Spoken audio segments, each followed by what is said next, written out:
ప్రభునందు ప్రియులైన మీకందరికీ యేసుక్రీస్తు ప్రభువారి నామంలో శుభవందనాలు తెలియజేస్తూ ఉన్నాం. ఎడారిలో సెలయేర్లు అనే దినధ్యానము కొరకై స్వాగతం. ఆగస్టు 3. పౌరుషము గలవారయుండుడి, బలవంతులయుండుడి. కొరింథీయులకు రాసిన మొదటి పత్రిక 16వ అధ్యాయం 13వ వచనం. జీవితం ఒడిదుడుకులు లేకుండా సాగిపోవాలని ప్రార్థించకండి, బలవంతులై ఉండేందుకు ప్రార్థించండి.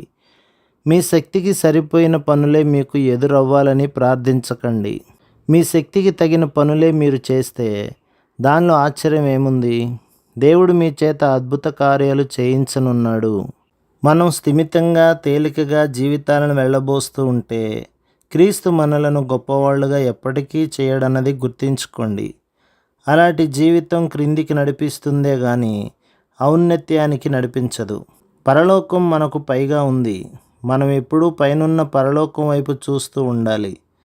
కొందరుంటారు, వాళ్ళు త్యాగం, సంయమనం, నిస్వార్థపరత్వం మొదలైన లక్షణాల మూలంగా సాధించదగ్గ శ్రేష్టమైన విషయాల జోలికి వెళ్ళరు.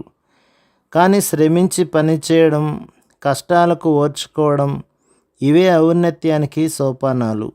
పచ్చిక మైదానాల గుండా ఎవరో మన కోసం సిద్ధం చేసిన మెత్తటి కాలిబాటల మీదుగా వెళ్తే గొప్పవాళ్ళం కాలేము.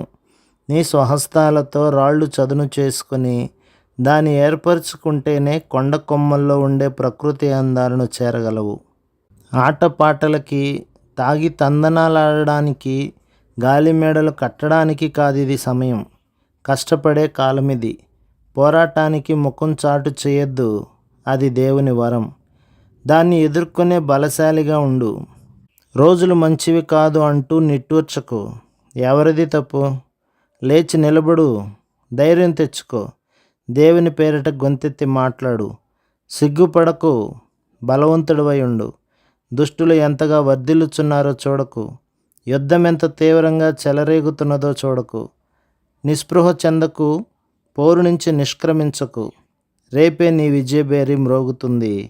బలవంతుడివై ఉండు. ప్రభు మిమ్మును, మీ కుటుంబమును, మీ సంఘమును దీవించి ఆశీర్వదించునుగాక. ఆమేన్.